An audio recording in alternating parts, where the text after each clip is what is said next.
বাড়িতে নারকেল নেই, এদিকে প্রায় 12টা বাজতে চললো। এদিকে আমাদের বাড়ির সামনের যে বাজার সেটাও খুব একটা বসেনি, কারণ সকাল থেকেই প্রচন্ড। এদিকে সকলের ডিমান্ড হলো আজ চিংড়ি মাছের মালাইকারি করতেই হবে। বন্ধুরা, অপরাহ্নের সূর্যোদয়ে তোমাদের সকলকে স্বাগত। কেমন আছো সবাই? আশা করি তোমরা সবাই ভালো আছো, যে যেখানেই আছো। আমিও বেশ আছি, জানো তো। ওই আজকে এই বর্ষাকালটা বেশ সকাল থেকে মেঘলা মেঘলা করে, ভালোই লাগে। তবে ওই কাপড় চোপড় মানে সব কালেরই জ্বালা থাকে, তো কাপড় চোপড় শুকোনোর একটা ব্যাপার।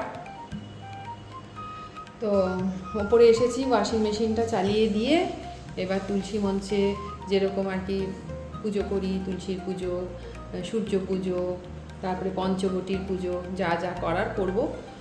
সকালবেলা ব্লগটা শুরু করে দিলাম এইভাবেই। 4 তলায় আসা মানে হচ্ছে আমার অনেকটা মানে কাজ কমপ্লিট হয়ে গেছে আর কি। আর দোতলায় তো থাকলে তো রিকো এত বকর বকর, মানে বকর বকর মানে কি, ওর বকর বকর মানে ভৌ ভৌ করতে থাকে না, যে কিছু করা যায় না। এসে গেছি, চলো। কি সুন্দর, আহা কি আনন্দ, আকাশে বাতাসে গাছে গাছে পাখি ডাকে, কত শোভা চারিপাশে। সত্যি শোভা। আমার তো এই ছাদ বাগান আর এইতেই আমি এর শোভা নিয়েই আমি পেরে উঠছি না। আর সারা পৃথিবী জুড়ে কত যে প্রকৃতির শোভা, কতটুকুই বা আমাদের আর দেখা হলো। খুব ভাল লাগছে। ফুল টুল তুলে ঠাকুরের সিংহাসনে আগেই দিয়ে এসেছি। গাছ দেখো ওই জন্য ফাঁকা।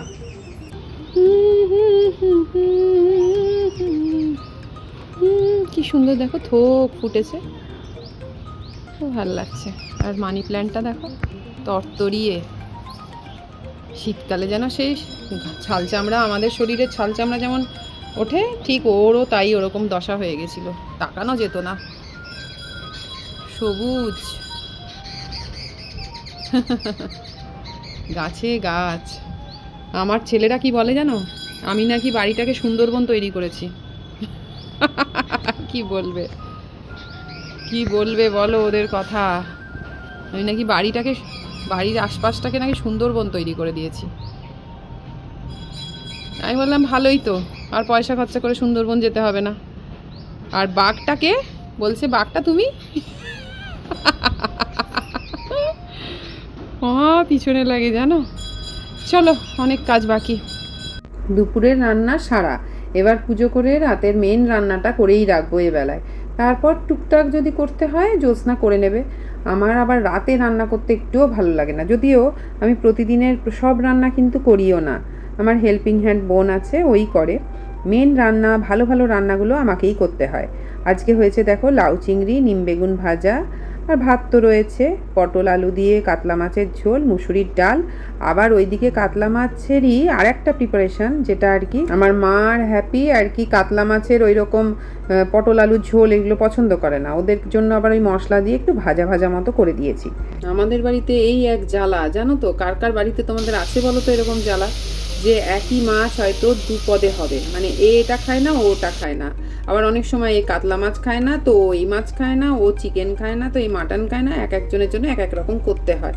এবার বুঝতে পারছো, চিংড়ি মাছেরই একটা পদ আমি রাতের জন্য করছি। মাঝারি সাইজের চিংড়ি তো, আমি বলেছিলাম আলু দিয়ে রসা করি, না হবে না। মহারাজও বললো, হ্যাপিও বললো, না মালাইকারি খাবে।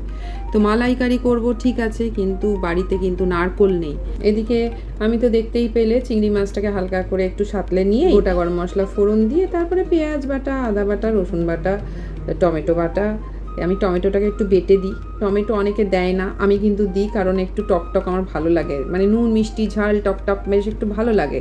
তার সাথে আমি সাদা তিল বাটা, কাজু বাটাও দিলাম।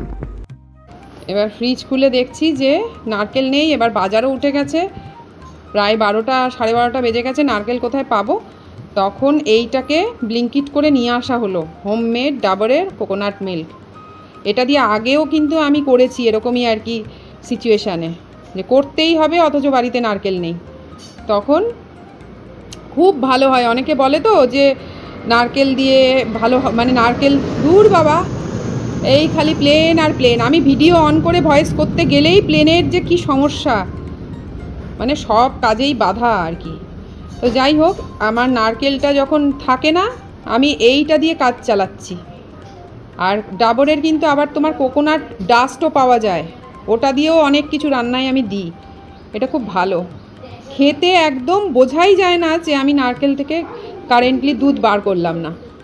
সেই জন্য এইটা এখন ব্যবহার করছি। এটাকে আমি ভিডিওতে রাখলাম, যারা আমার মতো আর কি সিচুয়েশানে পড়বে যে করতে হবে অথচ নারকেল নেই, তারা এরকম নিয়ে এসে চালিও। ঠিক আছে, চলো। এদিকে কারিটা যখন ফুটে উঠেছে, চিংড়ি মাছটা আমার দেওয়া হয়ে গেছে, কিন্তু ক্যামেরা অন করা হয়নি যথারীতি। আমার এটাই সমস্যা, আমি অনেক কিছুই ক্যামেরাকে অফ করে আমার করে ফেলতে হয়, কারণ আমার এখনও 2 বছর হয়ে গেল চ্যানেলটা রয়েছে, কিন্তু এখনও পর্যন্ত আমি এটাতে ইউজডই হলাম না। তো এবার তো দেখতে পেলে আমি নারকেলের দুধটাও দিয়ে দিলাম। একটা এত সুন্দর সুন্দর মুহূর্ত থাকে যে যখন মনে হয় যে ক্যামেরাটা পরে গিয়ে মনে হয় যে কেন অন করলাম, তাহলে বিষয়টাকে একটু বন্দি করে রাখা যেত। ভালো ভালো মুহূর্ত বন্দি করার জন্যই তো আমার চ্যানেলটা খোলা। ব্যাস, সব শেষে ঘি গরম মশলা দিয়ে নামিয়ে নিলাম। দেখো তোর কাণ্ড দেখো, ও কি ভয় পাচ্ছে নাকি? বাবার কাণ্ড দেখ। এই মেলায় গেছিল, আমি জিলিপি আনতে বলেছিলাম, মেলায় জিলিপি আনতে গিয়ে এইটা নিয়ে চলে এসেছে। এইটা তো নিমেষের মধ্যে ফুটো করে দেবে মনে হচ্ছে। এটা নিচে দে তো। এই না রিকো, এই যে ও কোনটা নেবে বুঝতে পারছে না। দেখি দেখি দেখি দেখি দেখি ও কি করে। ও মা, ভয় পাচ্ছে। এই দেখো সবাই, ও ভয় পাচ্ছে, ওটা ফুটো করছে না। একটা মানুষ ভাবছে বোধহয়। দেখি দেখি দেখি দেখি দেখি। ওরে বাবা রে বাবা, ওইখানে রাখ, ওখানে রাখ। ও কিছুই করছে না।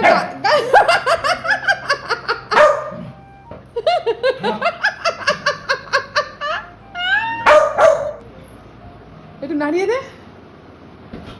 আমরা ভেবেছিলাম নিমেষে ফুটো করে দেবে।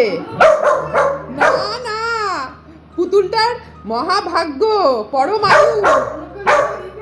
অন্য কিছু হলে তো ফুটো করে দিত, ওটাকে ভয় পাচ্ছে।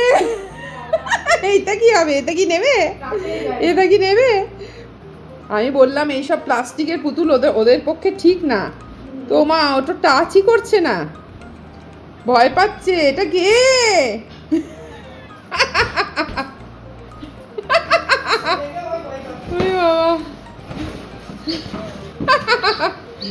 এই রে, এইবার গেল, এইবার সাহস হয়ে গেছে, এবার সাহস হয়ে গেছে। আহারে, এই পুতুলটার আয়ু হলো 15 মিনিটও নয়, ফুটো করে দিয়েছে। এ ভগবান, নাকি হ্যাঁ ফুটো তো করেছে, নালে এত। এই দেখো, ওই দেখো, ওই দেখো, ওই দেখো।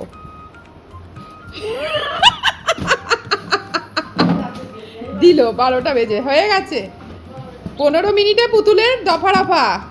রিকো বাড়িতে আসায় এরকম সারাদিন নানা রকম মজা ওকে নিয়ে আমরা করতেই থাকি। ছেলেরা বড় হয়ে যাওয়ার পর যার যার কাজে ব্যস্ত, আর তাতে কি হয় বলো তো, আমাদের হাসি মজার মুহূর্তগুলো জীবন থেকে প্রায় চলেই গেছিল, মানে বোর হয়ে গেছিলাম যাকে বলতে পারো। আর রিকো এসে এক ঝটকায় একঘেয়েমি কাটিয়ে স্ট্রেস ফ্রি করে দিল আমাদের জীবনটাকে।